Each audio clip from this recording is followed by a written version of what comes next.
Nous sommes toujours dans notre thème, vaincre l'idolâtrie. L'œuvre profonde que Dieu accomplit dans nos cœurs. Nous avons vu à la veillée de prière que les promesses de Dieu, le plan de Dieu ne s'accomplit jamais dans la facilité, mais s'accomplit toujours. Car Dieu n'est pas un homme pour mentir, il n'est pas le fils d'un homme pour se repentir, et que ce que sa bouche déclare, sa main également l'accomplit. Et nous avons vu que les choses, nous savons aussi que les choses ne sont pas si simples qu'on peut l'imaginer. Les choses sont complexes. Si elles paraissent simples, c'est parce que c'est Dieu qui les simplifie pour nous. Sinon, tout est complexe, tout est difficile. Pourquoi la prophétie tarde-t-elle à s'accomplir? Pourquoi la parole tarde-t-elle à s'accomplir? Parce que rien n'est facile pour nous, les humains. Nous, en tant qu'êtres humains, nous sommes tellement habitués à ce qu'on voit. Nous sommes tellement habitués à ce qu'on touche. Nous sommes plus sensibles aux choses visibles qu'aux choses spirituelles. Et c'est là le problème. Et quand Dieu nous parle, il nous parle des choses spirituelles. Il nous parle des choses invisibles. Et nous lui répondons en nous appuyant sur autre chose, sur les choses visibles. Et c'est un piège pour nous. Les choses tardent parce que, à cause du fait que nous sommes nous sommes plus sensibles aux choses visibles, notre foi vraiment peine vraiment à arriver à la maturité, à arriver au top. Et nous le voyons dans la vie de notre père Abraham.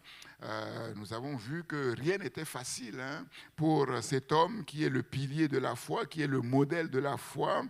Nous avons vu que les choses, Dieu n'a pas accompli sa promesse dans la facilité. Les choses sont complexes. Et dès le départ, on ne l'a pas compris.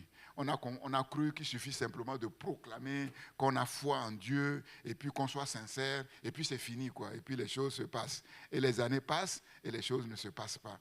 Donc il arrive un moment où il faut s'arrêter pour se dire, mais pourquoi on ne va pas laisser encore des années passer pour rien. Alléluia. Et donc, parce que ce n'est pas à ça que Dieu nous a appelés. Dieu ne nous a pas appelés à courir après le vent. Dieu nous a appelés pour des choses concrètes parce que c'est un Dieu concret.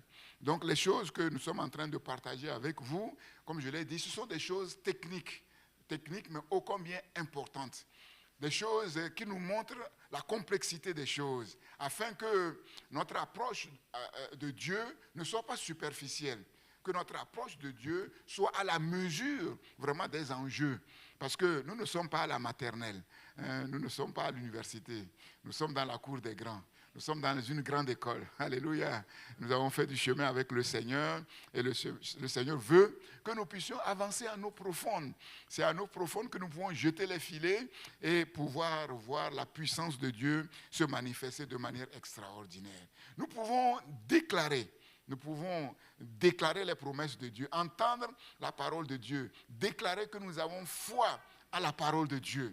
Le déclarer, mais cependant, tous les jours, parler, penser et se comporter de manière à ce qu'on met complètement par terre la promesse qu'on a déclarée. Si on ne fait pas attention, nos paroles de chaque jour, nos pensées de chaque jour, notre comportement de chaque jour vont complètement s'opposer à la promesse que nous avons reçue. Parce que les choses que nous voyons, les choses que nous touchons sont contraires à ce que Dieu nous a dit. Et c'est ça le problème. Et donc Dieu travaille à ce que nos pensées s'alignent sur ses pensées. Nos paroles s'alignent sur sa promesse. Que nos comportements s'alignent aussi sur ses promesses. Et c'est comme ça que nous verrons Dieu se manifester pleinement. Et c'est à ça que Dieu travaille.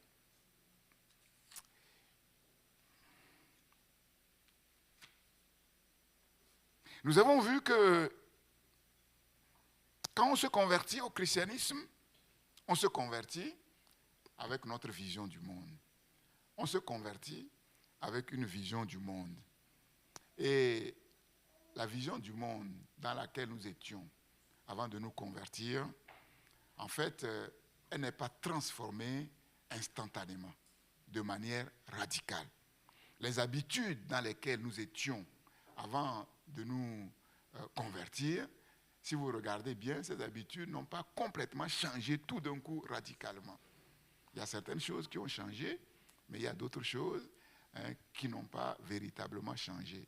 Et nous avons vu que malheureusement, les choses sur lesquelles nous nous appuyons pour proclamer, pour témoigner que nous nous sommes convertis, malheureusement, ne sont que les choses superficielles de la conversion.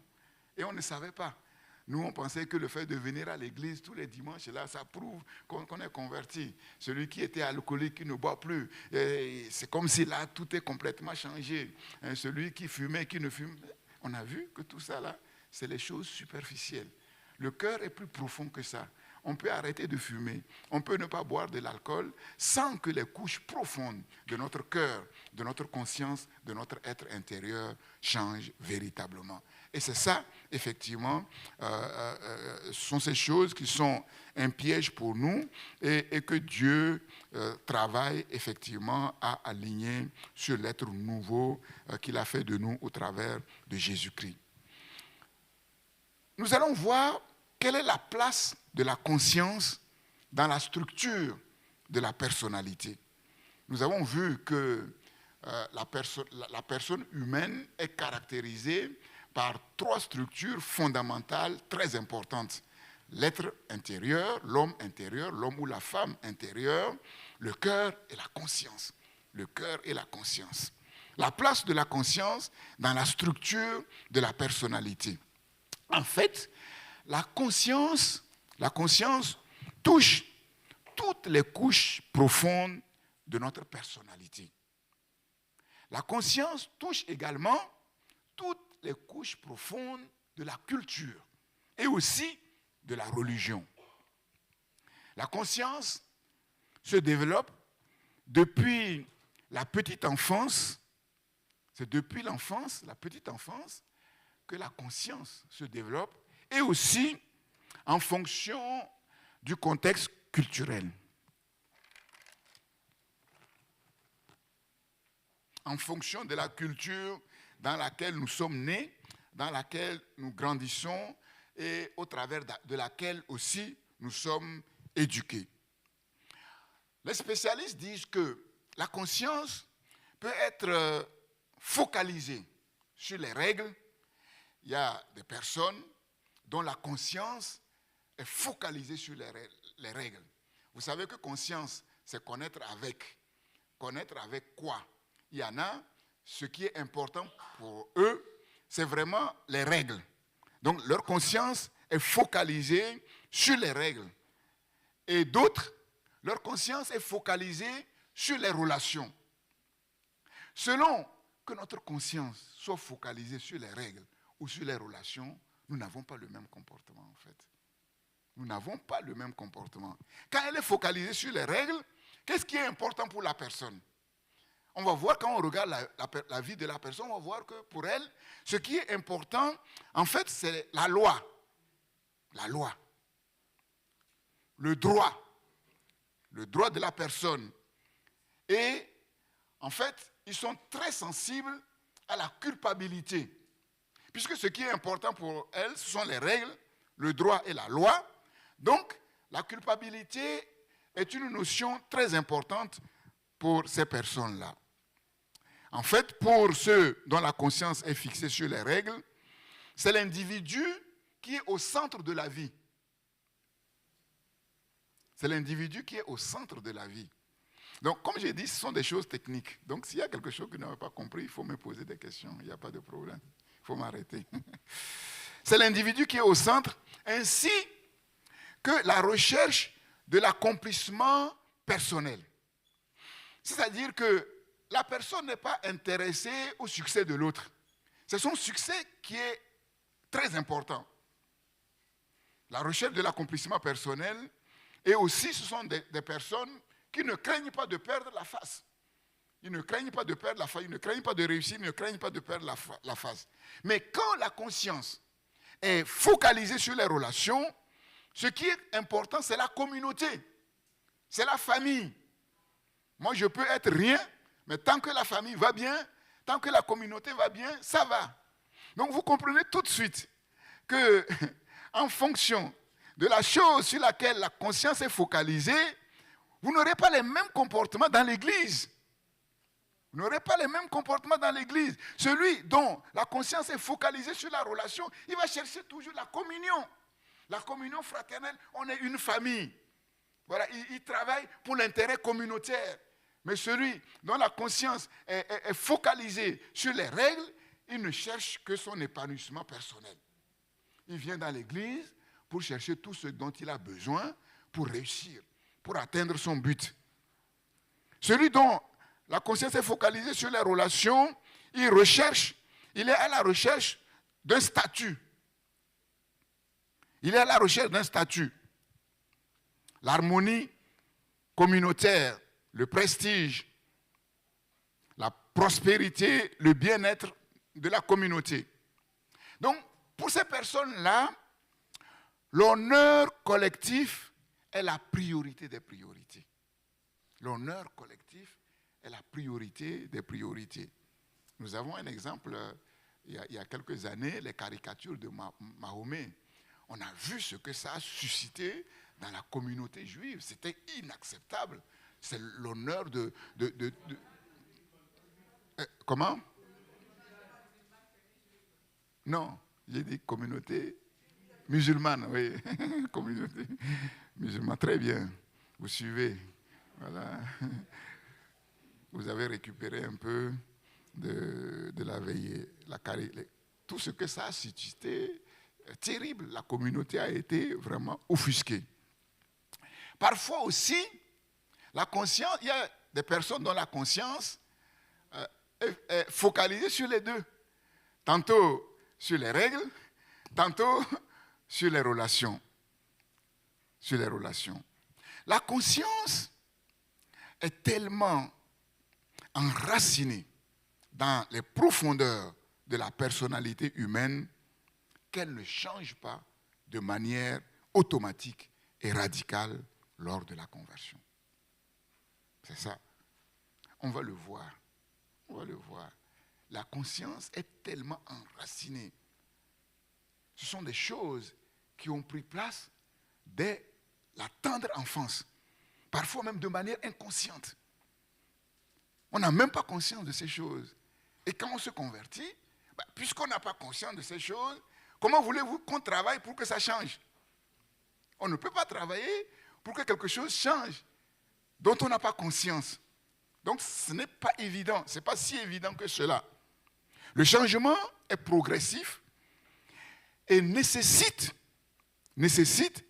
que la personne qui se convertit veuille vraiment changer. Veuille vraiment changer. Donc, ce n'est pas si facile que ça. Il faut que la personne mette du sien, comme on dit, qu'elle veuille vraiment être transformée. Et nous comprenons que c'est l'une des raisons pour lesquelles le changement prend du temps. Déjà, il faut prendre conscience qu'il y a quelque chose qui doit être changé. Il faut vouloir vraiment changer. Vous voyez, ce n'est pas évident. Parfois, on a conscience de que quelque chose ne cloche pas, mais on ne veut pas changer. Parce que ça ne nous arrange pas. Parce que dans le présent, ça ne nous arrange pas. Il faut maintenant passer par des expériences difficiles, douloureuses, pour comprendre que ça ne nous mène à rien, pour enfin dire, ah là, il faut vraiment baisser, il faut vraiment que je puisse lâcher prise. Il faut que je lâche prise. Ce n'est pas évident. Les choses ne changent pas comme ça, spontanément, radicalement. Parce que ce sont des choses qui sont enfouies au plus profond de notre être. Et les spécialistes disent aussi que les couches profondes de la personnalité qui ont été acquises dès l'enfance, parfois même dans le sein maternel, on a vu comment des enfants déjà se chamaillaient dans le sein de leur mère. Comment Jacob et Ésaü, voilà, déjà dans le sein maternel. Et donc, les couches profondes de la personnalité acquises pendant l'enfance sont plus difficiles à changer que celles qui se sont formées plus tard.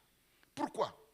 Parce que celles qui se sont formées plus tard, à l'âge où on peut comprendre, on en a conscience. On sait à partir de quel moment à peu près certaines choses ont commencé à prendre place en nous. Donc on peut les évaluer. On peut les évaluer, les discerner et par conséquent travailler effectivement pour que les choses puissent changer. Mais les choses qui ont été acquises inconsciemment dans le sein maternel, dans la tendre enfance, on n'en a même pas conscience. Et nous savons que ce qui dirige l'être humain, c'est ce qui est de l'ordre de l'inconscient, en fait. Et c'est ça qui est un peu compliqué. Le temps aussi a une influence sur notre comportement. Notre rapport avec le temps. Ecclésiaste 3, nous connaissons ce verset, il y a un temps pour toutes choses. Il y a un temps pour tout sous le ciel. Le temps influence notre personnalité. Les personnes, par exemple, dont la conscience est fixée sur les règles, ces personnes-là sont gouvernées par le temps. Ils sont très carrés sur le calendrier, l'agenda, le planning, les programmes. À l'église, ils sont toujours ponctuels. Toujours ponctuels. Mais les personnes qui sont axées sur les relations, le temps n'est pas trop important. Être ponctuel à l'église, ce n'est pas trop important, pourvu qu'on soit là, quoi, en fait. Donc, vous voyez, les comportements, on a l'impression que c'est comme ça, c'est par hasard, c'est parce que la personne n'a pas réussi à se régler vite pour se réveiller bien. Non, c'est plus profond que ça. Puis, la preuve, c'est que on a beau interpeller en disant, frères et sœurs, soyons à l'heure, il y en a, ils vont prendre des résolutions, mais dimanche encore, ils vont être en retard. Donc, ce n'est pas si facile que ça. Les changements ne se font pas comme ça. On ne change pas les habitudes comme ça. Parce que les habitudes, ce n'est pas quelque chose qui vient comme ça. C'est quelque chose qui est enraciné dans la structure profonde de notre être. Et il faut arriver à s'asseoir pour se dire, mais finalement, qu'est-ce qui fait que, bien que je prenne des résolutions, je n'arrive pas à dire non, frapper du poing sur la table. Il faut que ça change. Sinon, on a beau prendre de belles résolutions, on va faire toujours les mêmes choses. Oui, Francis. Micro.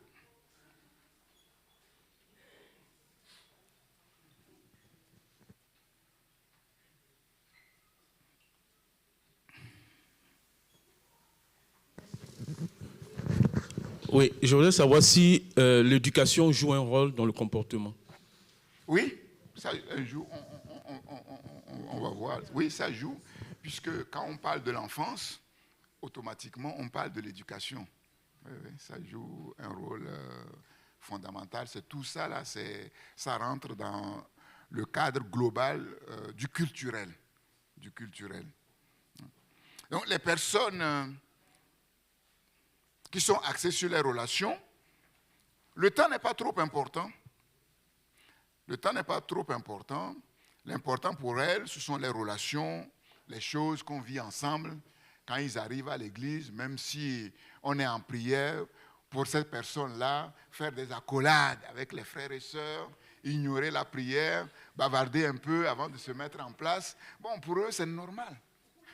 C'est normal. Mais les autres qui sont axés sur, ils ne comprennent pas, mais le culte a commencé. Mais pour elles, non. Parce que c'est les relations. C'est les relations. Voilà, c'est les relations. Voilà.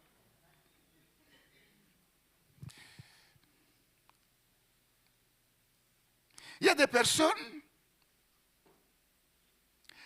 qui ne regardent que vers le passé.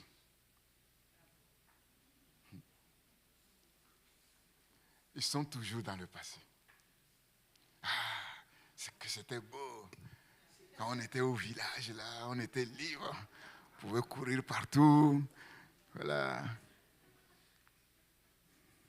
un peu mélancolique. Un peu mélancolique. D'autres, c'est l'avenir. Ils ne voient que l'avenir. Et si vous regardez bien, vous allez voir que généralement, on oscille entre le passé et l'avenir. Mais le présent, on ne fait pas attention. C'est pour cela que parfois, des enfants de Dieu ne sont pas reconnaissants à Dieu comme ils doivent le faire. S'ils ne sont orientés que vers le passé. L'église à Christ pour les nations, il fut un temps, c'était extraordinaire. Voilà, le jeûne et prière, on était nombreux, on chantait, tout ça là et tout. Et puis, bon, aujourd'hui, plus rien. Comme si Dieu n'est plus là. On ne rend pas gloire à Dieu comme on doit rendre gloire à Dieu. Ceux qui sont axés vers l'avenir, tant que leur but n'est pas réalisé, ils ne voient pas ce que Dieu fait dans le présent. Le peu de choses que Dieu leur donne aujourd'hui, ils ne voient pas ça. Parfois même, ils font partie des gens les plus privilégiés, mais ils ne voient pas ça. Tant que ce qu'il attend là, ça ne vient pas, c'est comme s'il n'avait rien quoi en fait. C'est ça.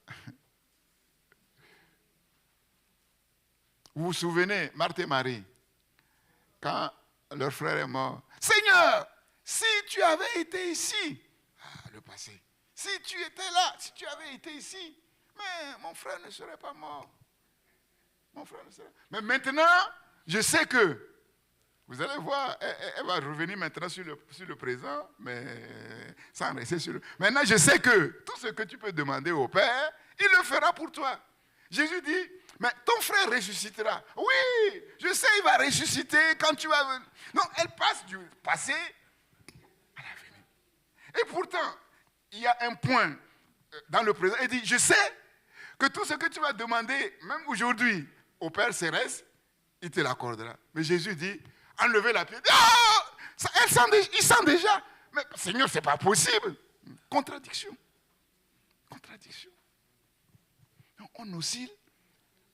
Passé, le présent, le futur, le passé. Mais on oublie de vivre dans le présent. On oublie de vivre dans le... Et ça nous joue des tours. Ça peut rendre malheureux. Moi, je vous ai déjà dit plusieurs fois qu'il faut vraiment apprendre à jouir du présent, de ce que Dieu nous a donné au présent. Parce que demain, on ne sait pas. On ne sait pas demain, de quoi demain sera fait. Si demain, c'est les cailloux que je vais manger, et aujourd'hui, Dieu me donne du caviar à manger, et je ne mange pas le caviar, je mange des cailloux au lieu de manger les caviars, et demain, je vais manger encore les cailloux, mais je vais me plaindre, mais Dieu ne me donne que les cailloux. Mais si aujourd'hui, j'ai bien profité de ce que Dieu m'a donné, et puis demain, c'est chaud, au moins, je me souviens que, hier, quand même, là, Dieu était là. Donc, ce que Dieu a fait hier, là, il peut quand même le refaire, et ça va m'encourager. Mais si je suis toujours à me lamenter, à me plaindre, ne pas pouvoir profiter du peu que j'ai dans le présent, c'est compliqué. Vous connaissez ce cantique qui dit « Je ne sais pas, je ne sais quelle est la mesure de joie et de douleur que pour moi, faible créature, réserve mon sauveur. » Je ne sais pas.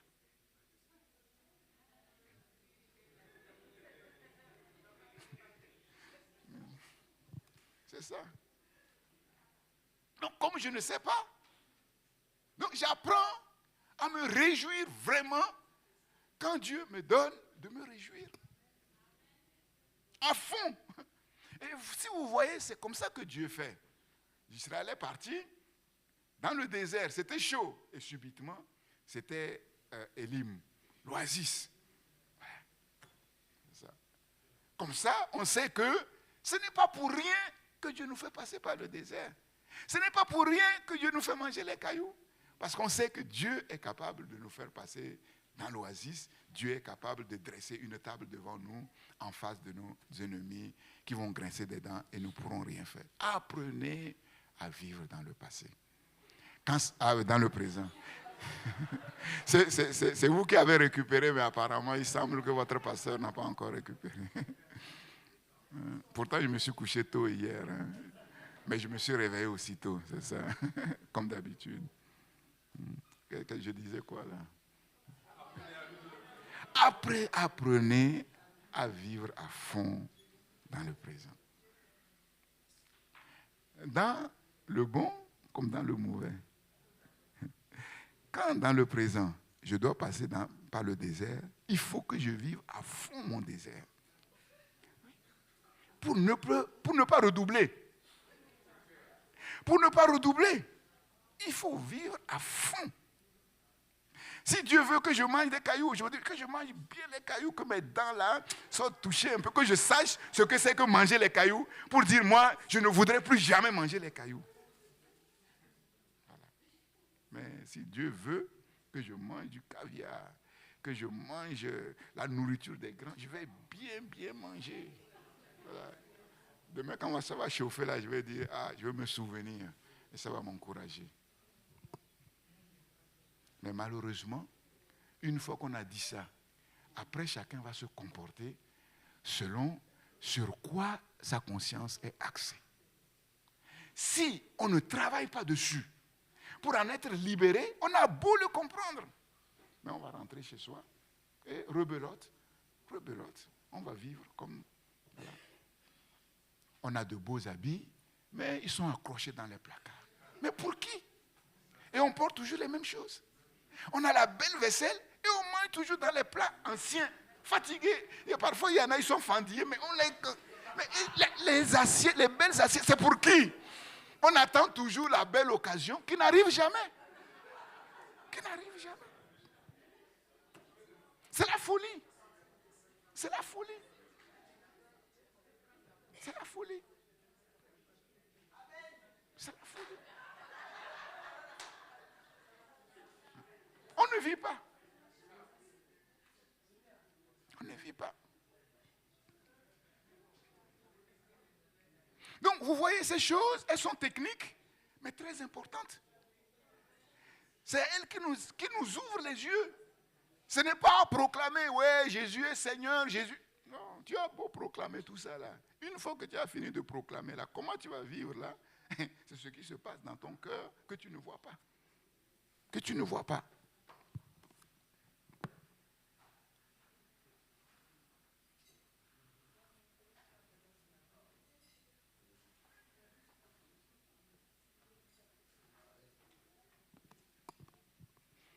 Pourquoi attendre que quelqu'un te dise quand est-ce que tu dois faire la fête? Pourquoi?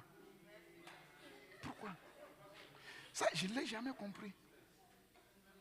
Pourquoi attendre le 24 décembre pour pouvoir faire un repas? Pourquoi attendre le 31 janvier? Pourquoi? Ça, moi, je n'ai jamais compris. Je n'ai jamais compris.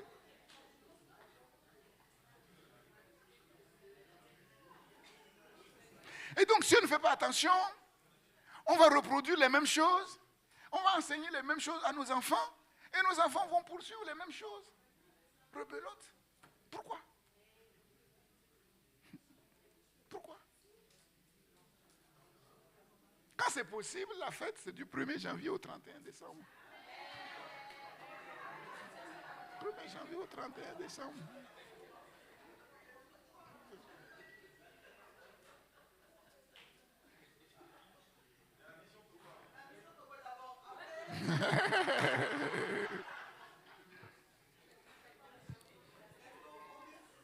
Bon, c'est notre combat.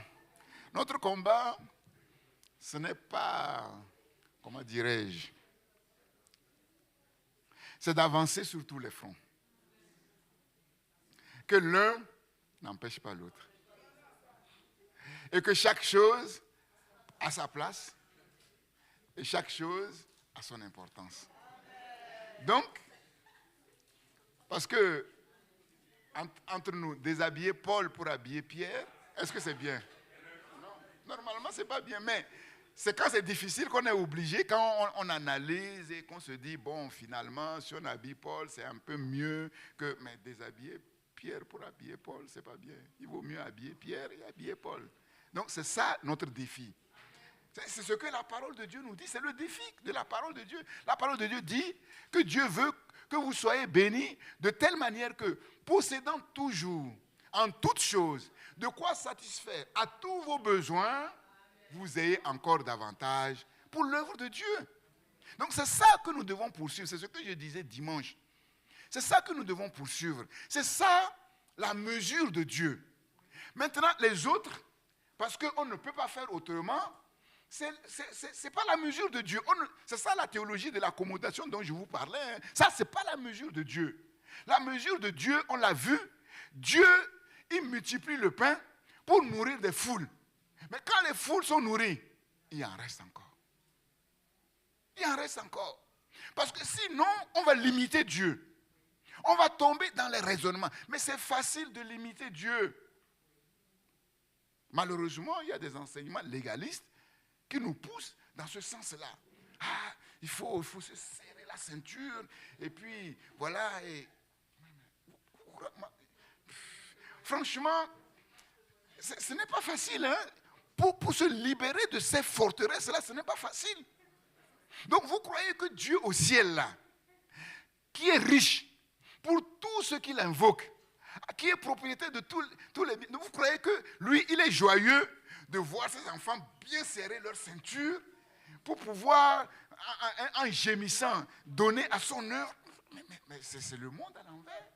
Pendant ce temps-là, Satan et ses agents, ils dilapident l'argent comme ça. Ils viennent faire les courses. Sur les Champs-Élysées avec des millions, des milliards. Ils dépensent comme ça. Des gens qui disent, moi, je ne sais pas ce que c'est que compter. Quand j'invite les gens, je ne sais pas ce que c'est que compter. Et puis nous, on sera tout le temps là en train de compter. Et après, on va dire, Dieu nous envoie pour les évangéliser. Tu vas leur dire quoi? Viens, on va t'apprendre comment serrer la ceinture. On va t'apprendre à compter. Mais sinon, tu es hypocrite. On ne peut évangéliser qu'avec la vérité. Si on évangélise sur la base du mensonge, on n'amènera personne à Dieu. Donc, si tu veux être honnête, tu vas évangéliser quelqu'un. Ah, là, avec Dieu, là, c'est pas facile. Hein? Il faut compter. Mais tu ne diras jamais ça. Donc, ça ne peut pas marcher. Ça ne peut pas marcher. Donc c'est la contradiction dans laquelle on se met quand on ne s'acharne pas à relever les défis que Dieu met au-devant de nous. Si on ne les relève pas, on sera hypocrite. Je vous dis franchement, on sera hypocrite. Parce que si on veut dire la vérité aux gens, personne ne nous suivra. Personne. Personne ne nous suivra. On va dire, la vie chrétienne, là, c'est dur. Hein? C'est comme si avant de devenir chrétien, j'étais même mieux que depuis que je suis devenu chrétien. Il y a un pasteur qui m'a... on était dans une pastorale, dans une convention pastorale. Là, il a dit que avant de se convertir, bon, il avait un beau travail, il avait un beau salaire, une voiture confortable. Et quand il s'est converti, l'évangile qu'on lui a prêché, c'est l'évangile de la pauvreté. Donc, il a vendu sa belle voiture pour acheter une voiture où, bon, quand il passe dans les cailloux, là, les fesses...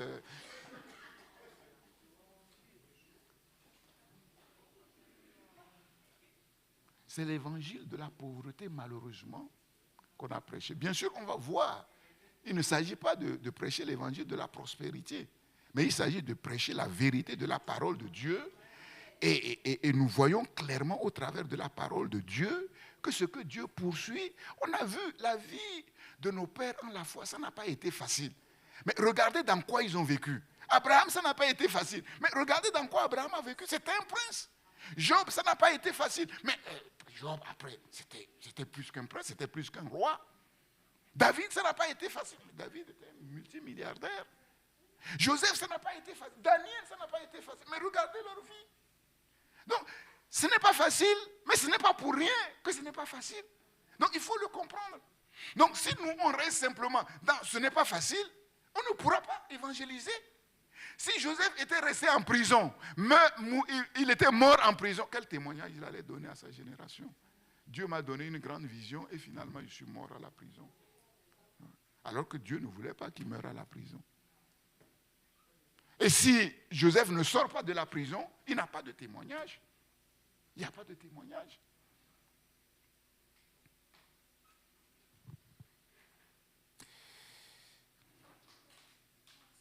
Les Hébreux, eux, par contre, ils regardent plutôt vers le passé, en direction des traditions de leur père. Les Hébreux, ce qui est important pour eux, c'est Abraham, c'est Moïse, c'est David. Donc, ils sont toujours en train de regarder dans le rétroviseur de leur vie pour y puiser les valeurs dont ils ont besoin, les modèles dont ils ont besoin pour aller de l'avant.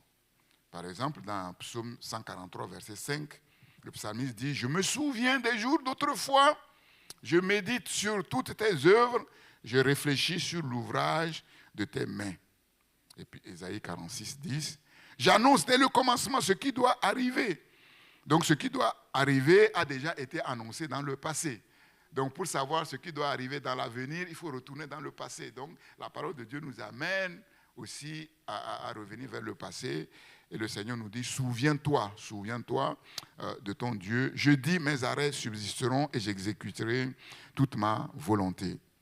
Jérémie 29, 11, vous connaissez ce verset, car je connais les projets que j'ai formés sur vous, dit l'Éternel, projet de bonheur et non de malheur, afin de vous donner un avenir et de l'espérance. C'est quand les prophètes maintenant commencent à annoncer le jugement de Dieu à venir que Israël porte maintenant son regard vers l'avenir en fait.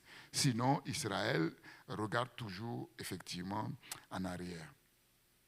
Lors du congrès missionnaire des églises évangéliques mondiales à Bangkok en Thaïlande, en 1973, le mouvement œcuménique des églises a choisi comme thème le salut du monde aujourd'hui.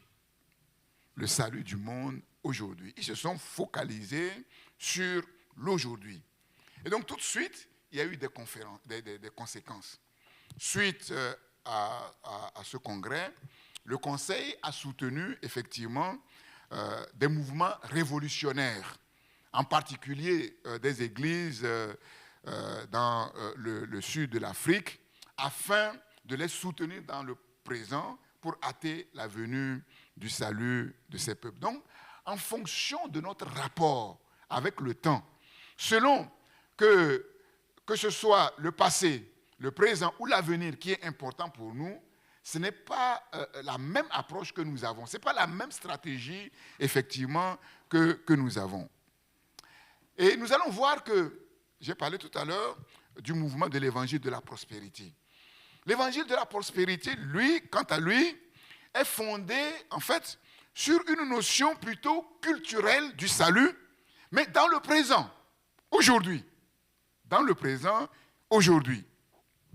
Pour le mouvement de l'évangile de la prospérité, la richesse matérielle dans le présent, la richesse matérielle, est un signe d'approbation et de bénédiction spirituelle. Un signe. Par conséquent, la pauvreté est perçue comme une malédiction, comme un châtiment divin, un peu comme on le voit dans Deutéronome 27, Deutéronome 28. Voilà, si tu obéis, la richesse. Voilà, si tu désobéis, le châtiment. Donc, on va voir que ce mouvement, leur doctrine n'est pas complètement fausse. Elle n'est pas complètement vraie. Il y a des éléments de vérité, mais il y a beaucoup d'éléments de mensonges. Pour être béni financièrement, ils disent, il suffit de donner à l'église. Quelle que soit ta vie, quel que soit ton comportement, que tu pries ou que tu ne pries pas, ça, ce n'est pas important. Donne à l'église seulement. Donne et tu seras béni.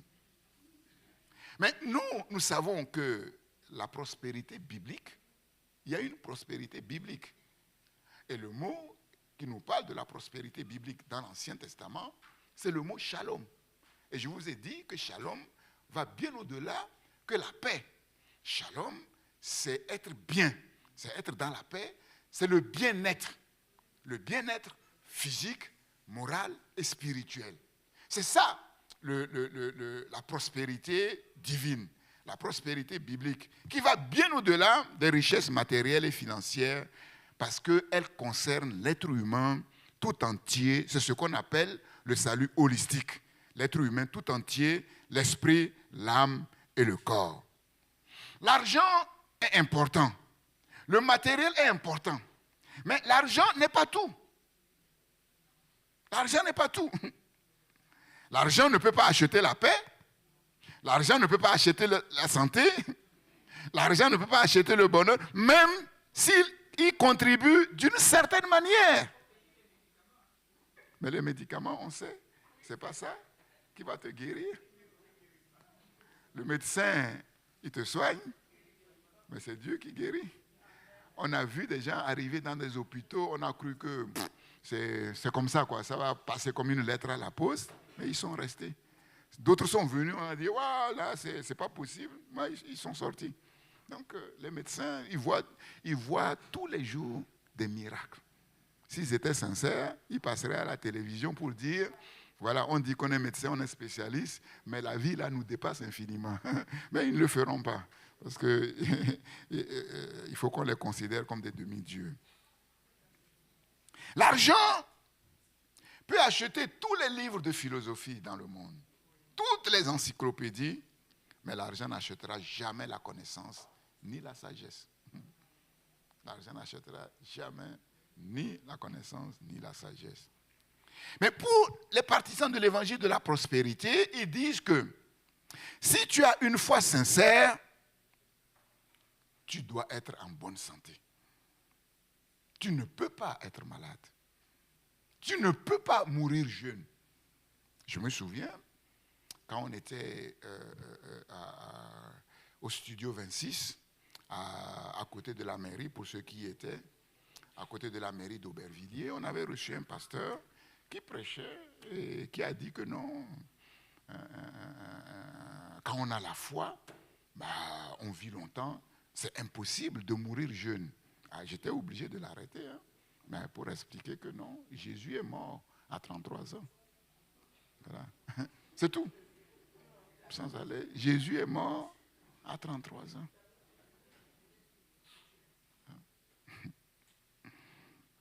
C'est ça.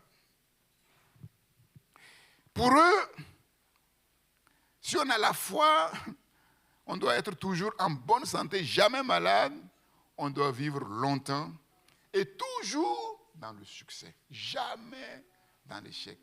C'est compliqué, hein? Or, nous avons vu qu'on apprend beaucoup plus dans les échecs que dans le succès. C'est ça. Leur principe, je te donne afin que tu me donnes. C'est le principe donnant-donnant. Donnant-donnant. Un chrétien qui a une foi sincère, en fait, il doit automatiquement prospérer du point de vue matériel, du point de vue financier. Leur erreur, c'est qu'on ne peut pas acheter Dieu, on ne peut pas acheter la bénédiction, on ne peut pas acheter le salut. Dieu n'est pas manipulable. Dieu n'est pas manipulable. Le salut n'est possible que par le sacrifice expiatoire de Jésus-Christ. C'est un don gracieux, un don gratuit qu'on ne peut pas manipuler. Et ils oublient qu'en fait, le salut suit un principe fondamental très important, le déjà et le pas encore. Dans le salut, il y a des choses qu'on peut vivre dans le temps présent, il y a des choses qu'on ne pourra jamais vivre dans le temps présent. On ne peut les vivre que quand Jésus va revenir. Le salut respecte effectivement ce principe, déjà et pas encore. Donc dans le présent, nous vivons simplement les prémices des choses à venir. Nous vivons les prémices des choses à venir. La vraie joie dans laquelle on va rentrer quand Jésus viendra n'aura rien à voir avec la joie dans laquelle nous sommes ici. Mais nous vivons quand même de la part du Seigneur une joie qui ne dépend ni des temps ni des circonstances. Nous ne sommes pas encore entrés dans la nouvelle Jérusalem. Le règne de Dieu s'est approché avec la première venue de Jésus-Christ, comme Jésus le dit dans Marc 1, verset 15, mais ne sera pleinement réalisé que dans la deuxième venue du Seigneur Jésus-Christ et avec la nouvelle création. Et avec la nouvelle création, la vision de l'évangile de la prospérité est centrée sur la recherche de l'honneur, de la puissance sur la terre, la richesse et le bien-être personnel aujourd'hui. Donc, comme je dis, tout n'est pas faux. Tout n'est pas faux. Je l'ai dit avant cela que, effectivement, il y a des choses dans lesquelles nous devons entrer, il y a des grâces dans lesquelles nous devons entrer pour pouvoir rendre témoignage que Dieu est bon, que Dieu est amour. Mais c'est partant de là, dire qu'il n'est pas possible qu'on souffre, il n'est pas possible qu'on soit malade, qu'il n'est pas possible qu'on échoue, ça c'est une vérité qui ne peut pas être acceptée car elle n'est pas biblique, parce que la Bible nous parle des temps d'épreuve qui nous purifient pour faire de nous les instruments que Dieu veut faire pour sa gloire. Donc vous voyez que selon notre approche du temps, nous n'avons pas la même vision du monde. Nous n'avons pas la même vision du monde. Et nous n'avons pas les mêmes comportements.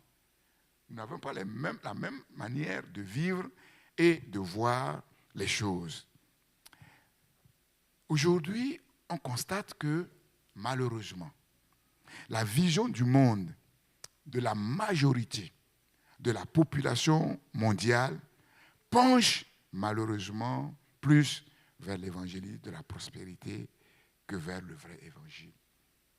Et pour cause, mais c'est facile, c'est alléchant.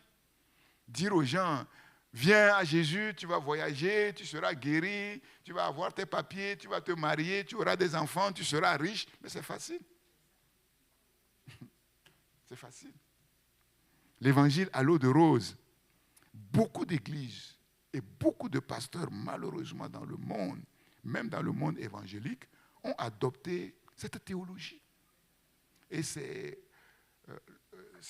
l'un des axes qu'on combat dans l'œuvre qu'on accomplit au Togo. L'évangile de la prospérité. Ça gagne du terrain, mais de manière incroyable. Le problème, c'est qu'effectivement, en Afrique, il y a beaucoup de pauvreté. Donc, quand les gens se convertissent, bien sûr, il faut les aider à changer de statut. Mais de là à ne focaliser que sur ça, si on se focalise que sur ça, mais on va occulter le plus important. C'est vrai que tu ne peux pas prêcher à quelqu'un qui est pauvre, tu ne peux pas lui prêcher la même chose que tu prêches à quelqu'un qui est riche. Ça, c'est vrai. Tu vois, celui qui est riche, tu lui dis attention, Dieu t'a enrichi, ce n'est pas seulement pour toi, il ne faut pas le garder égoïstement pour toi, c'est aussi pour partager. Mais le pauvre, si tu lui dis il faut partager, il veut partager quoi? Déjà, il faut qu'il ait quelque chose à partager. Donc tu ne peux pas lui prêcher la même chose. C'est ça. Mais on a vu que malheureusement, beaucoup se sont laissés tomber dans ce piège-là et se sont focalisés. Il faut que les gens s'en sortent à tout prix. Et à force de marteler effectivement cet évangile, on a occulté effectivement le plus important. C'est pour ça que malheureusement en Afrique, les chrétiens courent après les charlatans qui leur disent « Ouais, viens, tu seras béni, viens demain, tu vas voir les promesses, les belles promesses, mais qui ne tiennent pas dans le temps. » Malheureusement, comme je l'ai dit, la majorité de la population mondiale dans le monde évangélique penche vers l'évangile de la prospérité. Je discutais récemment avec un collègue pasteur dont je tais le nom parce que ce n'est pas important. Il me disait, mon pasteur assistant qui va me remplacer, parce que bientôt je vais prendre la retraite, bien que je sois là, il ne prêche que l'évangile de la prospérité devant moi. Devant moi. Devant moi. Donc imaginez, quand le vieux pasteur va partir, c'est ça. Et je vous ai dit, lors de notre dernière conférence, on discutait avec comment dirais-je,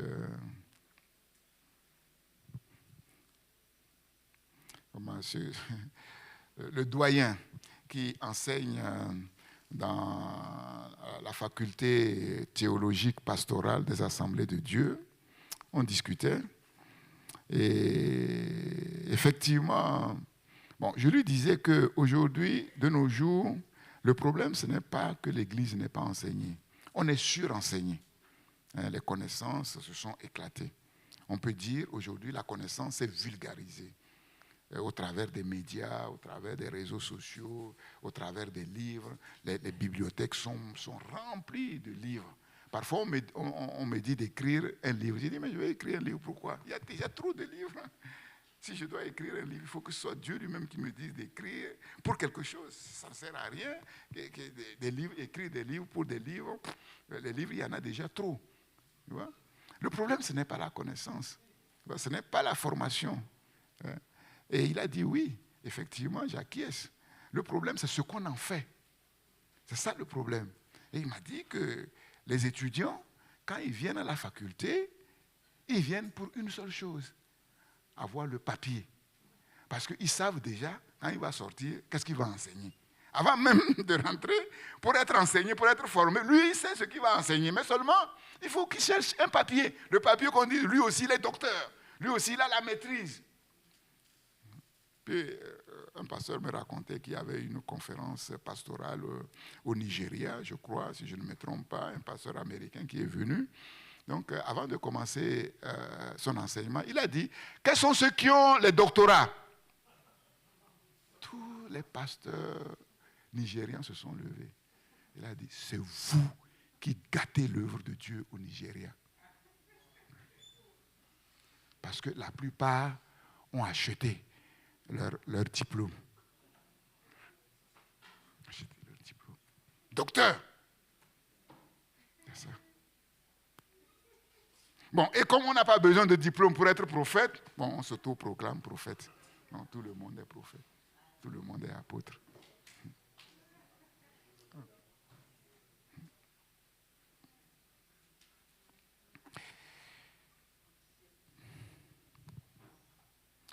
L'évangile de la prospérité, c'est ce qui a fait le succès de beaucoup de grandes églises dans le monde. Par exemple, l'église universelle du règne de Dieu et celle de la terre au Brésil sont des églises immensement riches.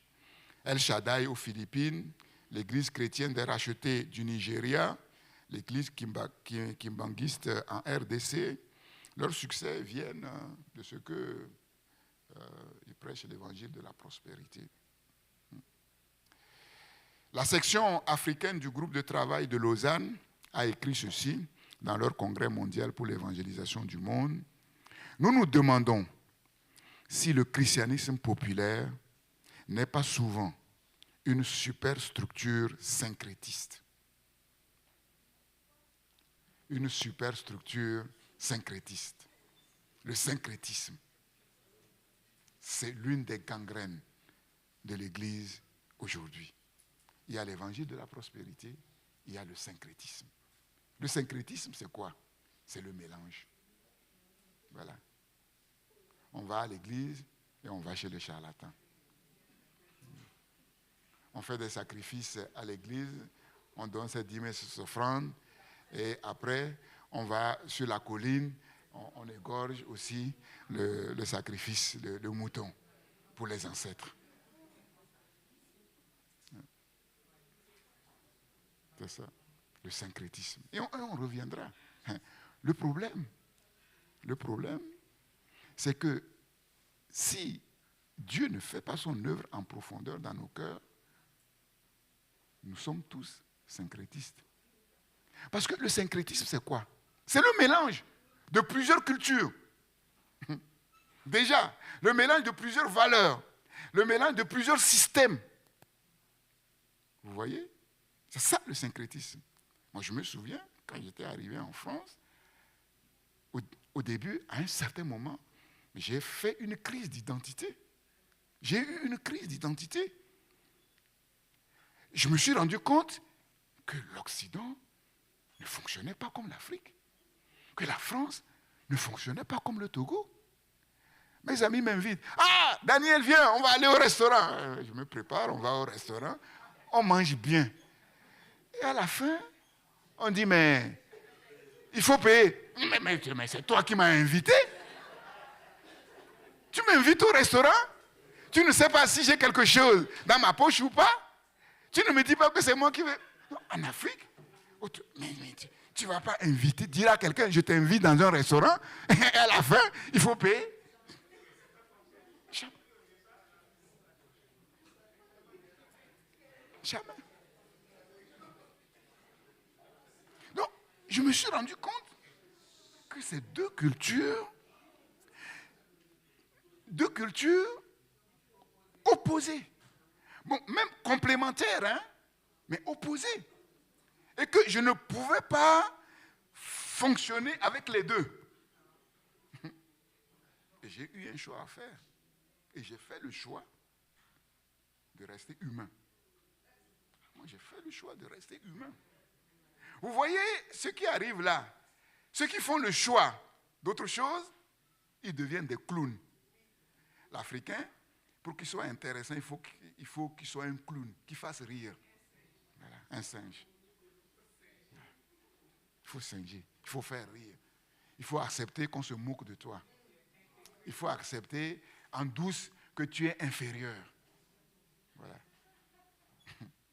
Je me souviens aussi, quand je faisais mon stage chez Renault, j'habitais dans un immeuble qui appartenait à Renault, et dans cet immeuble, ils logeaient aussi les employés qui travaillaient chez eux, vraiment de bas niveau. Hein. Et puis, j'étais en train de manger sur le balcon, et eux, ils étaient à la cuisine, ils parlaient. Mais ce qu'ils disaient, c'est incroyable. C'est incroyable. Des ouvriers hein, qui touchent le SMIC. En fait, ils étaient en train de parler, et ce qu'ils disaient, c'est que, en fait, le dernier des Français est meilleur que le premier des Blacks, des Africains. Ils ne savaient pas que j'étais là. Ils se moquaient, mais littéralement. Mais c'est comme ça.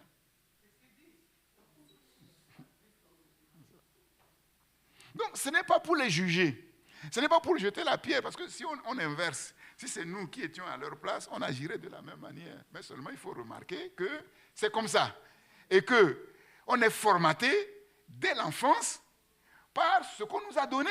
C'est ce qu'on leur a donné, c'est ce qu'on leur a servi. On est les meilleurs.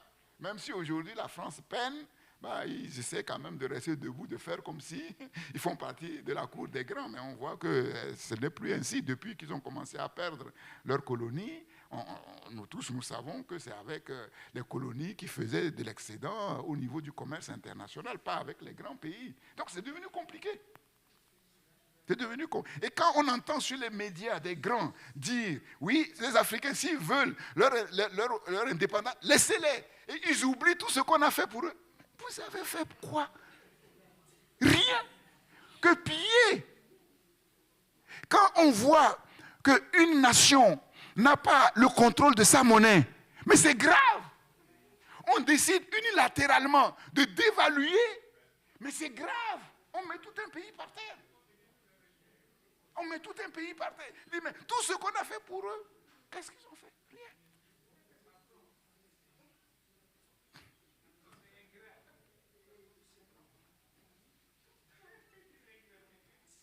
C'est compliqué. C'est compliqué. Quelqu'un décrivait, bon, il ne faut pas, ça ne sert à rien. Nous nous demandons si le christianisme populaire n'est pas souvent une super structure syncrétiste. C'est-à-dire, le christianisme, en fait, c'est une religion de mélange, basée sur une vision du monde qui n'a pas été radicalement transformée par l'évangile biblique. Par l'évangile biblique. C'est ça. Tant que Dieu ne travaille pas en profondeur, dans les couches profondes de notre personnalité, on a beau dire qu'on n'est pas ceci, on va fonctionner comme ceci. On a beau proclamer qu'on n'est pas syncrétiste, mais on va fonctionner comme un syncrétiste. C'est terrible.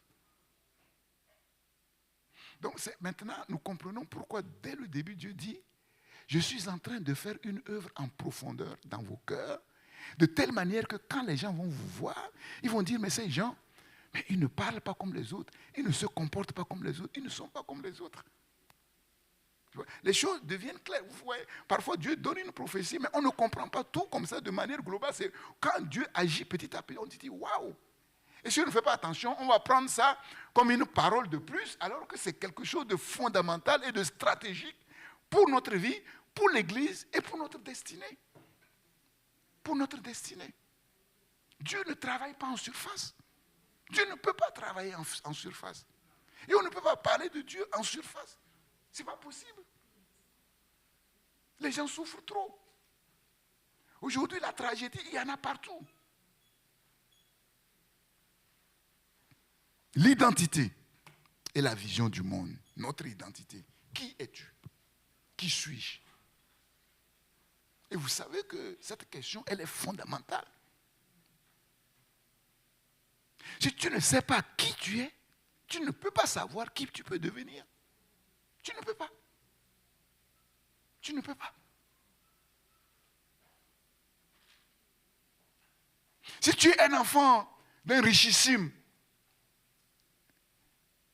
mais tu ne sais pas, parce que depuis ta naissance, ton papa t'a abandonné, mais tu vas vivre comme un pauvre.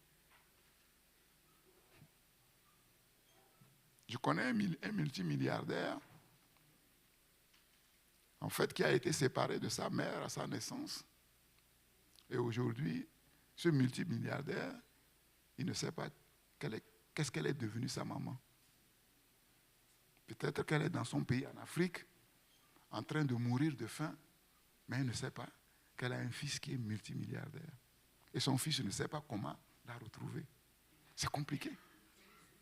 Comment? Jusqu'à aujourd'hui. Oui, oui. Jusqu'à aujourd'hui.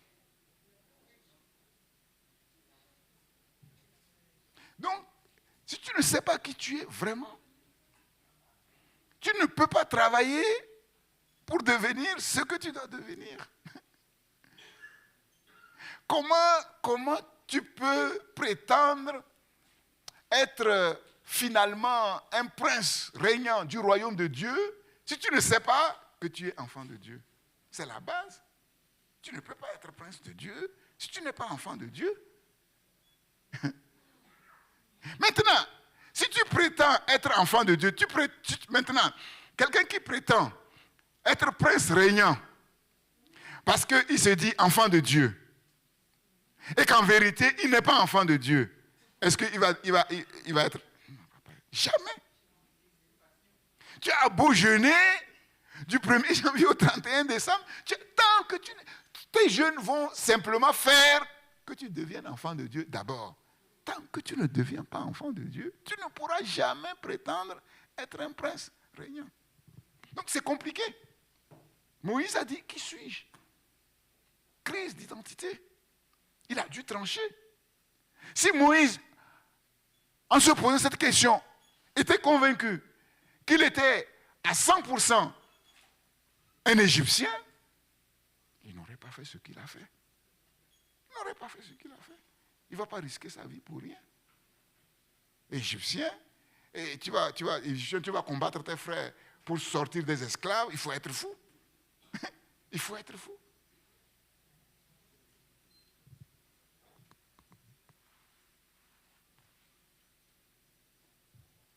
Donc nous devons être bien au clair sur qui nous sommes en vérité. Et notre identité est aussi liée à notre vision du monde. Comment définir l'identité du point de vue biblique, philosophique et psychologique? Comment?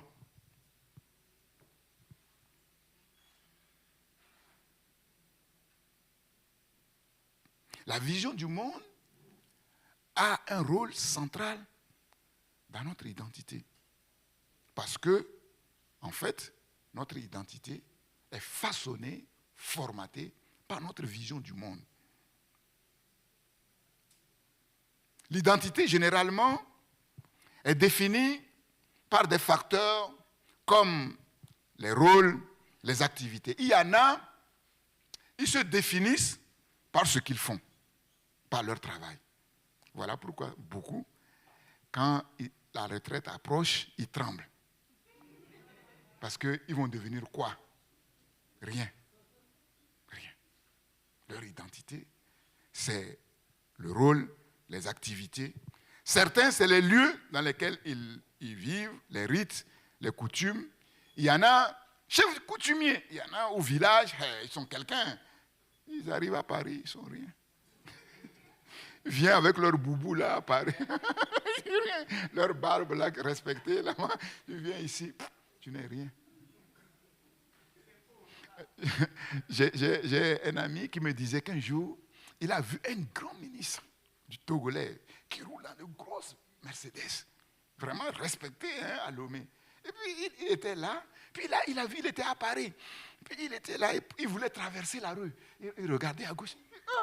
C'est lui le ministre là qui roule dans une Mercedes. Maintenant il marche à pied, il regarde à gauche, à droite pour voir s'il y a une voiture. Et quand la voiture, il a couru pour traverser. Oh! Jamais tu ne le verras faire ça en Afrique. Jamais tu ne le verras faire ça au Togo. Parce qu'il ne marche jamais à pied au Togo. Mais ici, il marche à pied. Comme tout le monde. Et on le voit, monsieur tout le monde. Ici, il n'est rien. Tu le prends dans un lieu et tu le mets dans un autre lieu, ce n'est plus la même personne. Même toi-même. Tu vois, quand tu arrives au village, là, tout le monde sait que tu viens de Paris. Là. Tu es une autre personne. Même la manière dont tu marches, même.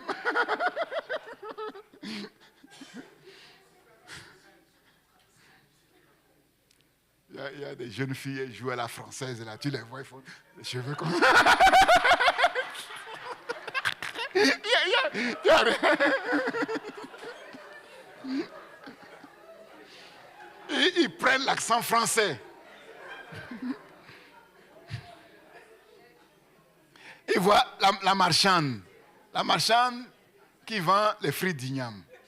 Donc les fruits d'igname, ça s'appelle coliko. Et donc celle qui vend les fruits d'igname, on dit colikoto. Colikoto, on appelle la personne qui vend les fruits d'igname. Donc ils voient la femme qui vend les fruits. Colikoto. La femme continue sa chose. Colikoto. Quand il voyait que c'était chaud et que la femme ne... Oh, colikoto.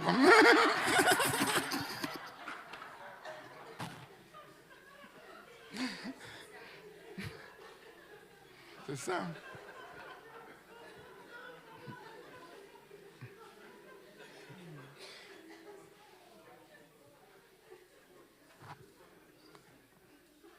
C'est ça. Notre identité est définie par notre vision du monde. Donc d'autres, c'est leur histoire, c'est la famille, le nom qu'ils portent. Le nom qu'ils portent.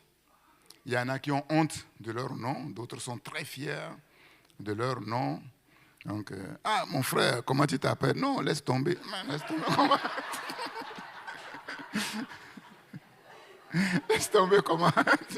Tu as un nom quand même. Il a honte. Il a honte de son nom.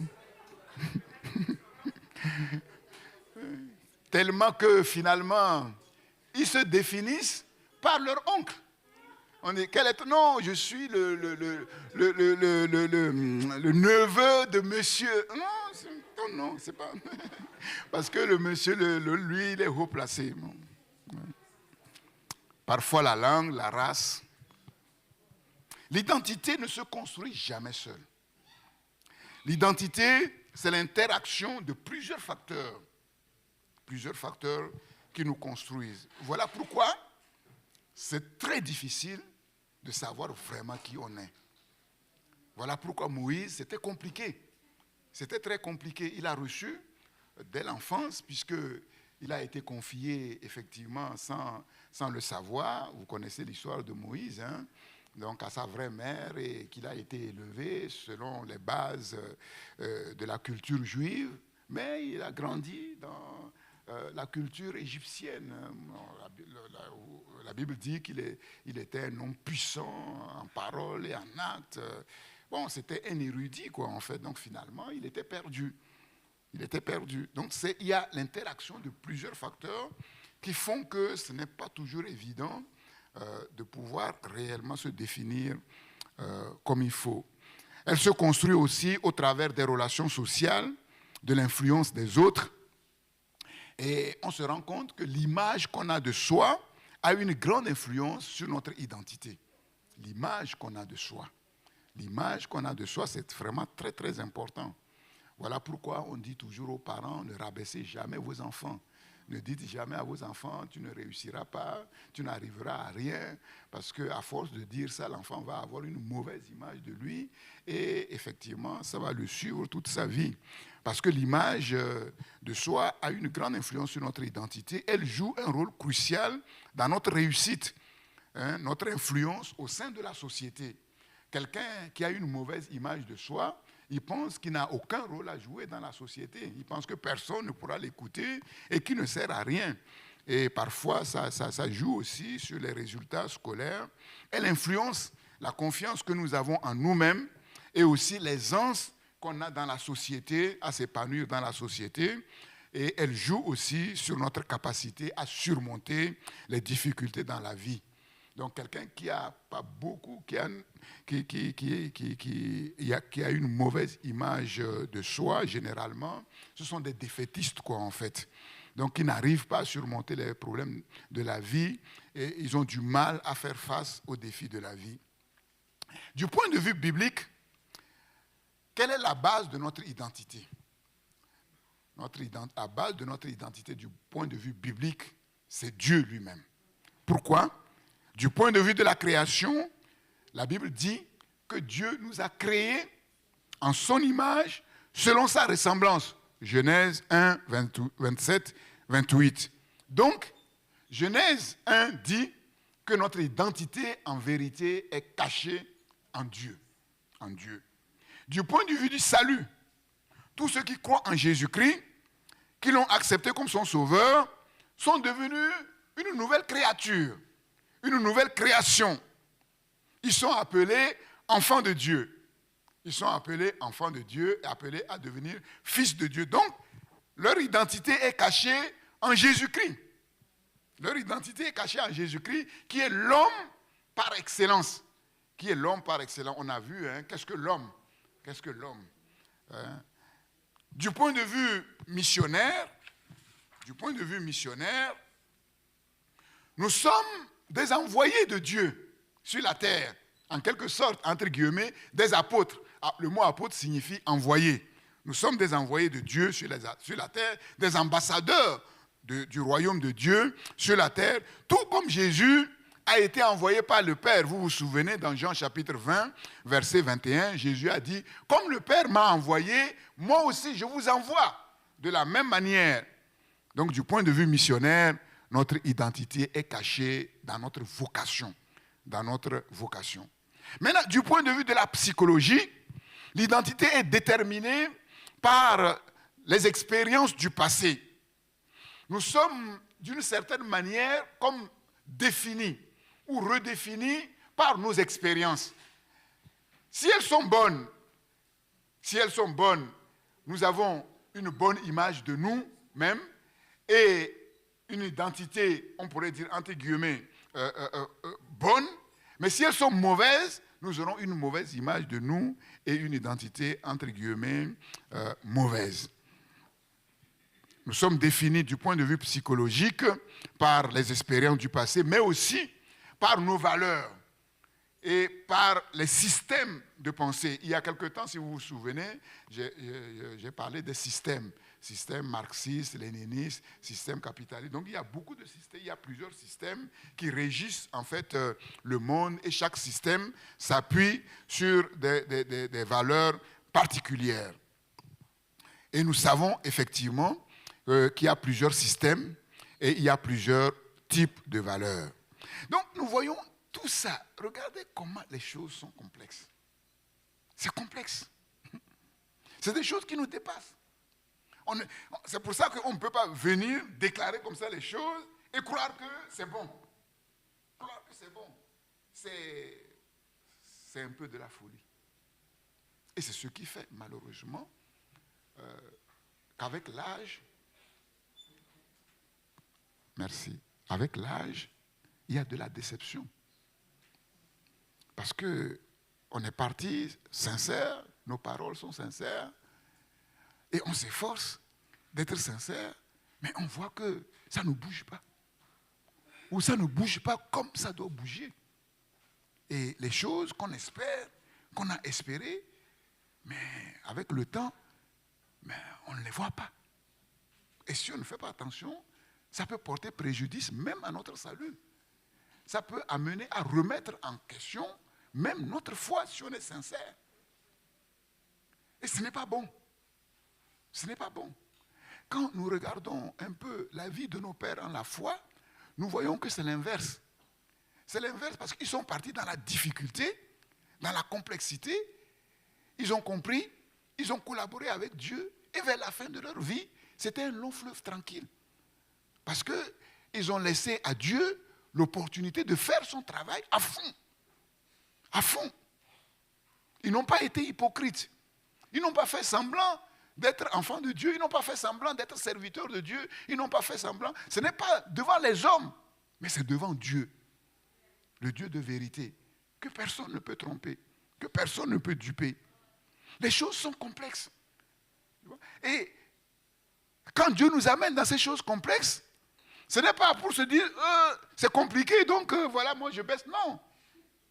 C'est pour comprendre pourquoi Dieu nous dit de mettre notre foi en lui. C'est pour comprendre l'importance de la foi. C'est pour comprendre que sans Dieu, on ne peut rien faire. Sans Jésus, on ne peut rien faire. Qui peut être sauvé? Mais personne. Personne.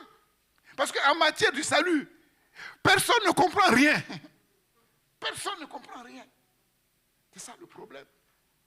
Et même le mystère de Jésus, qu'on prêche, ce qu'on donne, ce n'est qu'une goutte d'eau dans l'océan. Il y a beaucoup de choses qu'on ignore sur Jésus. Qui est Jésus en vérité? Personne ne le sait. Et je vous ai dit, qui est Dieu en vérité? Mais personne ne le sait. Dieu ne peut pas révéler son être même, ce qu'il est vraiment. Il ne peut pas. Parce qu'on ne comprendra pas. Déjà, même les petites choses qu'il nous donne, on ne comprend pas. On a du mal à comprendre. Seulement, cette petite révélation, comme une goutte d'eau dans l'océan, nous suffit. Nous suffit pour être sauvés. Mais il faut qu'on puisse le comprendre comme on doit le comprendre. Et c'est ça. Les choses ne sont pas simples. Les choses sont compliquées. Et c'est Dieu qui nous rend ces choses simples, qui rend ces choses faciles. Voilà pourquoi il nous demande de vivre avec lui comme un enfant avec son père et de lui faire entièrement confiance. L'enfant n'a pas besoin de connaître tout. L'enfant, il n'a pas la capacité de comprendre sa maman, de connaître sa maman. Il n'a pas cette capacité-là. Mais il a la capacité de faire confiance à sa maman. Et il fait confiance à sa maman totalement. Et ça marche. Et la maman fait le travail. La maman ne lui demande pas de comprendre à fond. Non. L'enfant fait simplement confiance. Seulement nous, on est des enfants, mais on n'est pas des enfants. Et c'est ça le problème. Si on était vraiment que des enfants, il n'y aura pas de problème. On est des enfants, mais on n'est pas des enfants. On doit devenir comme des petits-enfants. Et c'est là où c'est compliqué. C'est là où c'est compliqué. Dieu nous aide, effectivement, à comprendre ces choses et à le laisser faire. Il y a plusieurs systèmes. Dans le monde, il y a plusieurs systèmes. Et dans le monde, il y a plusieurs types de valeurs. Voilà. En fonction des générations, en fonction des cultures, en fonction des pays, en fonction des lieux. Il y a des valeurs, des systèmes de pensée et comportements qui nous sont transmis par l'hérédité. Par l'hérédité, par l'éducation. Vous avez hérité de la vaine manière de vivre de nos parents. L'hérédité, transmise par les parents, transmise par l'héritage génétique, par la nature. Et l'héritage, la nature, influence notre caractère. L'éducation influence notre caractère. Ça définit aussi, on pourrait dire, les dispositions, à quoi on reconnaît une personne. À quoi on reconnaît une personne. Le caractère qui vient, en fait, de l'héritage, de la nature, qui fait que, effectivement, la personne est ceci et elle n'est pas cela.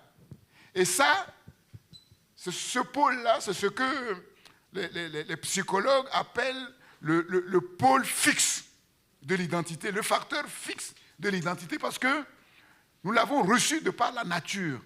Nous l'avons reçu de par l'héritage génétique. Et ce n'est pas quelque chose sur laquelle on a travaillé, ce n'est pas quelque chose qu'on a recherché, qu'on a développé, quoi. Et c'est le pôle fixe.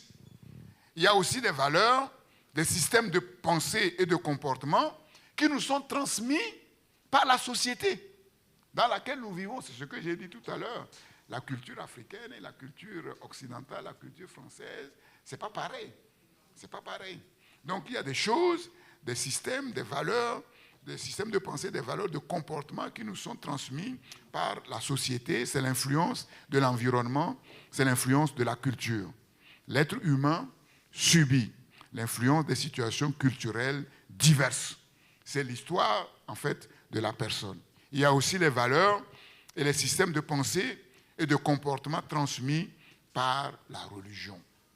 Par la religion et pour nous, plus particulièrement, par le christianisme. Donc, vous voyez ces valeurs, ces systèmes, ils sont divers, ils sont différents. Vous voyez ces valeurs, ces systèmes. Et le syncrétisme, c'est quoi? Le syncrétisme, c'est de mélanger tout ça. De mélanger tout ça. Voilà, les valeurs, systèmes qui sont transmis par les parents, valeurs, systèmes transmis par la culture, la société, valeurs, systèmes transmis par la religion.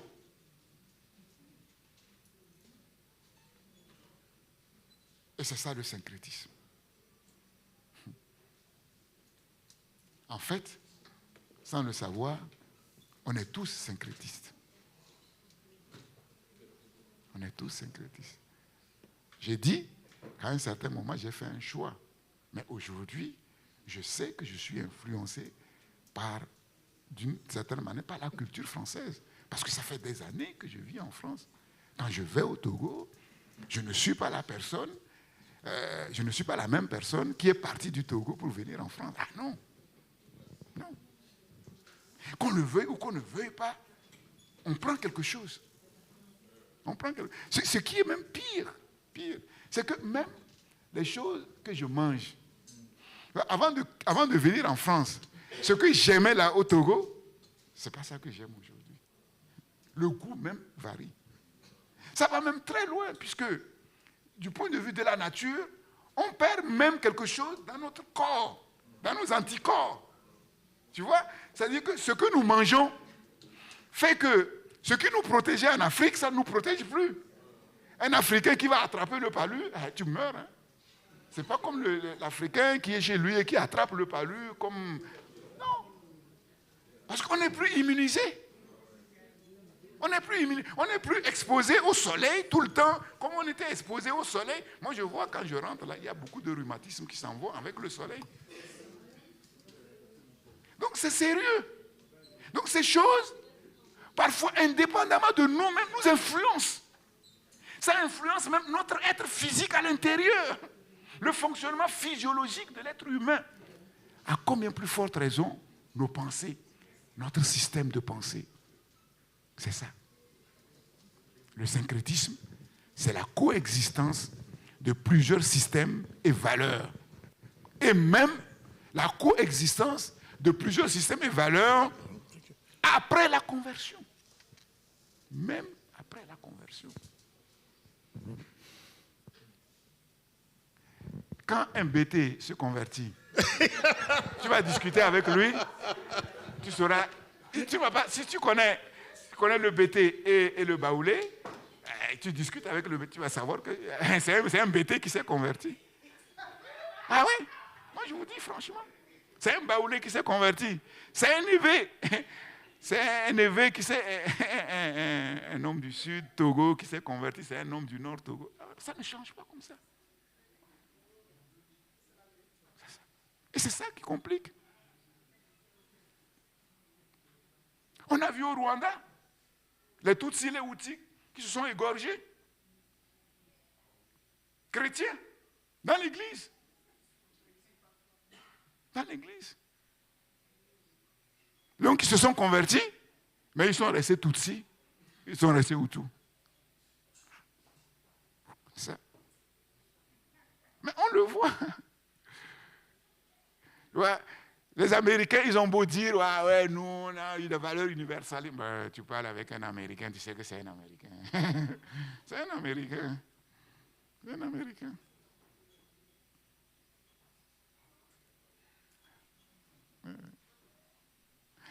On était à une convention missionnaire, le pasteur disait qu'il a appris difficilement à jeûner. Il expliquait quand il jeûnait, pour nous c'est facile. Parce qu'on a grandi dans la difficulté. Yong Isho a dit, il a appris à jeûner parce qu'il n'avait rien à manger. Bon, nous, on a grandi comme ça. Quand tu arrives à faire un repas par jour en Afrique, tu es bien. Donc, on jeûnait même sans le savoir. Donc, après, quand on parle de jeûne, il nous a expliqué comment c'était dur. Mais eux, c'est un pays béni. Tu vois, ils vivent sur la bénédiction de leur père. Leurs pères ont semé et voilà, Dieu a béni et ils vivent dans Ils n'ont pas besoin de jeûner pour avoir certaines choses. Donc, ils ne savent pas ce que c'est que jeûner. C'est ça.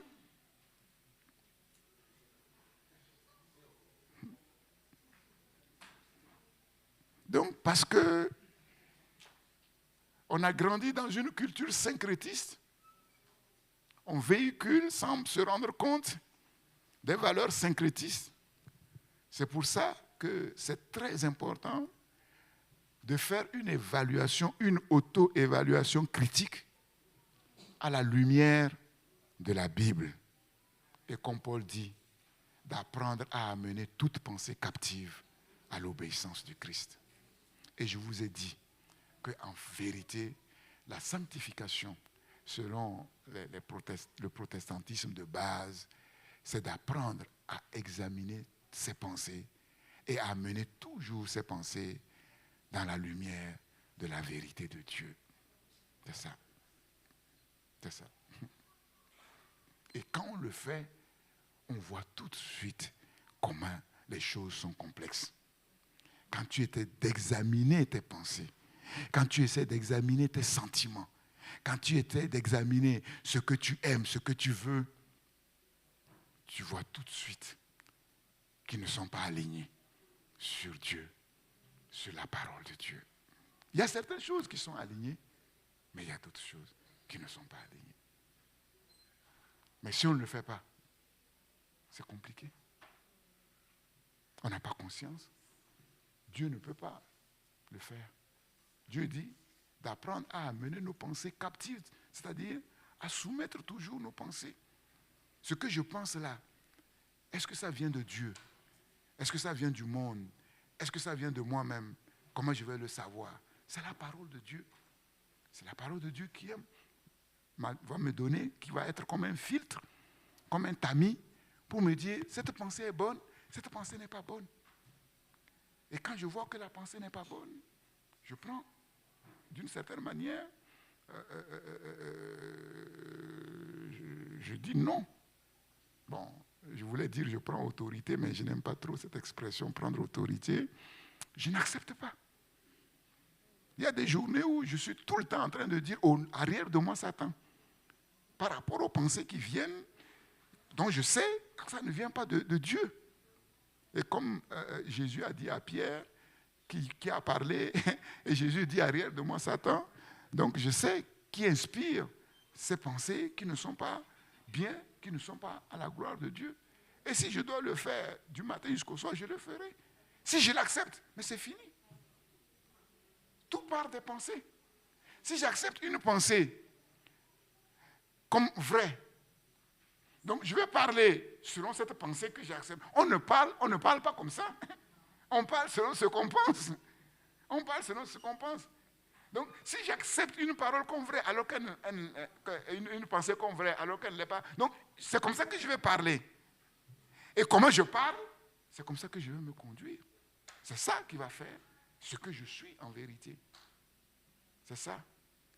Si nous marchons selon la chair, nous ne combattons pas. Si nous marchons dans la chair, nous ne combattons pas selon la chair.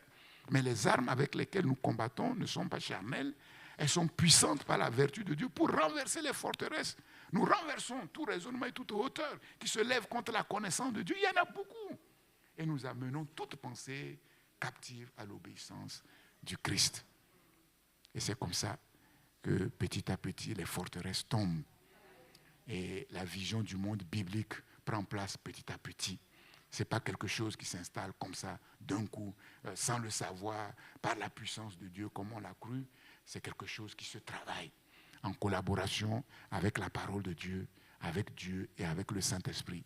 Et comme je vous l'ai dit, il y a certaines choses, il faut d'abord prendre conscience et vouloir vraiment sortir de là. Donc c'est vraiment un combat. Donc si on peut en être conscient et ne pas vouloir en sortir parce que ça ne nous arrange pas dans le présent. Et c'est comme ça que Dieu est obligé de nous humilier, de nous faire passer par des circonstances où on prenne conscience vraiment qu'on pense que ça nous arrange, mais ça ne nous arrange pas. Parce que la chair ne sert de rien, comme je l'ai dit à la veillée. La chair, ça semble facile, mais ça ne mène nulle part. Ça ne mène nulle part. Et c'est par expérience qu'on comprend ces choses et qu'on s'aligne sur Dieu et laisser Dieu faire son travail. Que le Seigneur soit béni. Seigneur notre Dieu, nous voulons vraiment être reconnaissants, Seigneur. Seigneur, franchement, merci. Merci pour tout. Tout. Ta parole et ton esprit et l'œuvre de ta parole par ton esprit. Oui, nous voyons que ce sont des choses qui nous dépassent, Seigneur, infiniment. Dieu de gloire, mais que tu maîtrises parfaitement. Voilà pourquoi nous regardons à toi. Nos yeux sont sur toi, Seigneur. Nous ne nous inquiétons de rien. Nous ne nous inquiétons pas de la complexité de la chose. Mais nos yeux sont sur toi. Et nous savons que notre Père est à l'œuvre et qu'il fait un travail de fond, un bon travail pour faire de nous des fils. Oui, l'adage qui dit « Tu seras un fils ». Mon enfant, Seigneur, fais de nous des fils. Fais de nous des fils, Seigneur. Que tout ce qui n'est pas en règle, Seigneur, que tu vois. Seigneur, nous te prions, travaille sur ces choses. Toi-même, tu sais de quoi nous sommes faits. C'est toi qui nous as faits. C'est toi qui nous as formés. Tu connais notre fragilité. Tu connais nos manquements, nos faiblesses, Seigneur.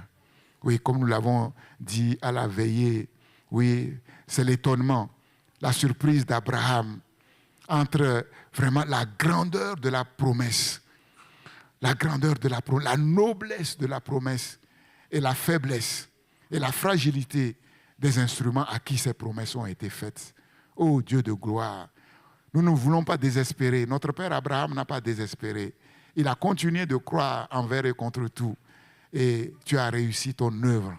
Tu as réussi ton œuvre et tu l'as amené à la maturité, Seigneur. Nous ne désespérons pas. Nos yeux sont sur toi. L'œuvre que tu as commencée, tu l'amènes à la maturité. Seigneur, oui, déjà même, nous voyons les progrès, Seigneur.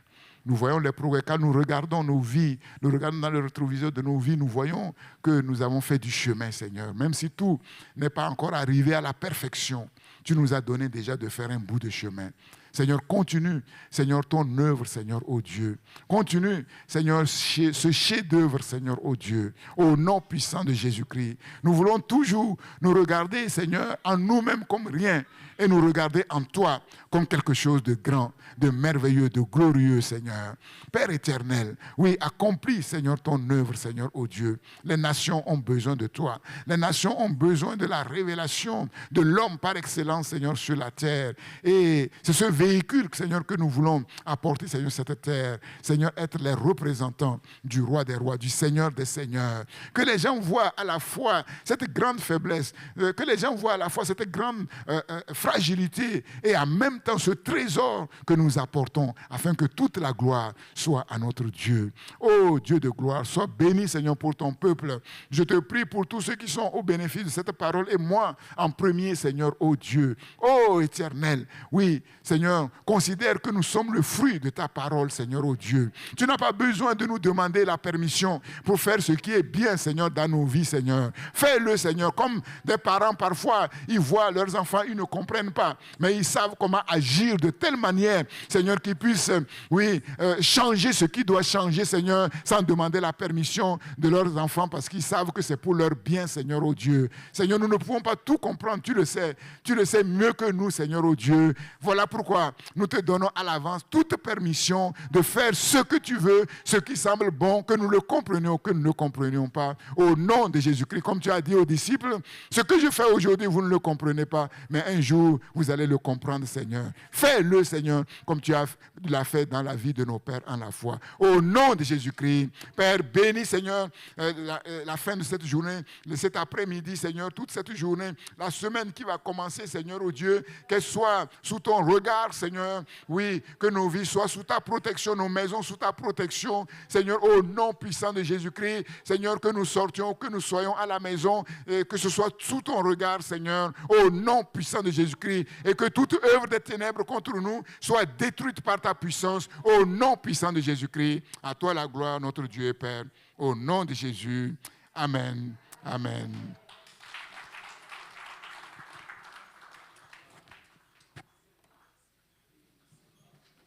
Notre culte en ligne est maintenant terminé. Merci à tous de nous avoir suivis. Vous pouvez nous suivre sur christpourlesnations.com.